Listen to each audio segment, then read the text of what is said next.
CV சாருக்கு ரொம்ப thanks. நான் வரும்போது கால் நொண்டிக்கிட்டே வந்தேன். நான் ரொம்ப வலி. என்னோட ரெஸ்ட் ரூமில் ஒரு காலை எடுத்து வைக்கணும்னா அவ்வளோ ஸ்ட்ரகிளாக இருக்கும்.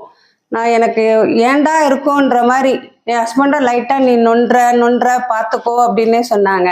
அப்புறம் தான் ஒரு இதில் இப்போ என் ஃப்ரெண்டு சொன்னாங்க, இங்கே வந்து பாரு, ஸ்பைன் மொபிலைசேஷன் பண்ணால் உனக்கு நல்லா இருக்கும்னு சொன்னாங்க.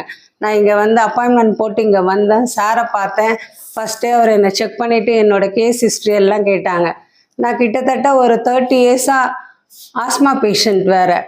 அதுக்கப்புறம் எனக்கு கேஸ்ட்ரிக் ப்ராப்ளம் வேறெல்லாம் இருந்தது. இப்படி நிறையா பிரச்சனைகள் எனக்கு இருந்தது. இங்கே வந்தானே சார்கிட்ட சொன்னேன். அவர் எல்லாம் பொறுமையாக கேட்டார். அப்புறம் ஒன்றும் இல்லாமல் எல்லாம் சரி பண்ணிடலான்னாங்க. இங்கே வந்தோன்னா ஃபஸ்ட்டு எனக்கு வந்து ஆஸ்மா குறைஞ்சது.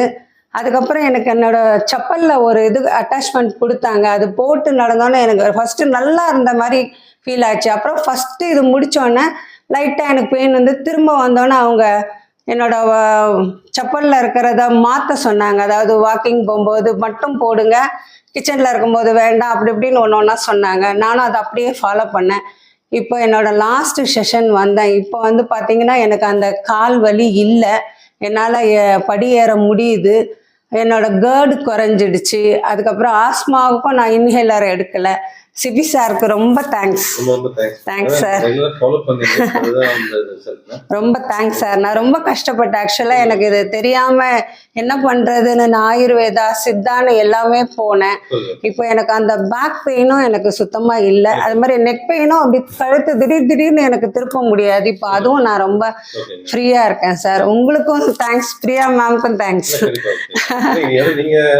ஃபாலோ பண்ணாதான் அந்த ரிசல்ட் பாருங்க. நமக்கு அந்த கழுத்து வலி, பேக் பெயின் இது எல்லாத்துக்கும் தனித்தனியாக ட்ரீட்மெண்ட் பண்ணிட்டு இருந்தது தான் வந்து ஒரு பேட்ச் ஒர்க் மாதிரியே தவிர, இதில் பார்த்தீங்கன்னா 3க்குமே ஒரே எக்ஸசைஸ் தான். மீன்ஸ் அவங்க நீங்கள் சொன்ன எல்லா கம்ப்ளைண்ட்ஸ்க்கும் ஒரே எக்ஸசைஸ் தான் பண்ணியிருந்தோம்.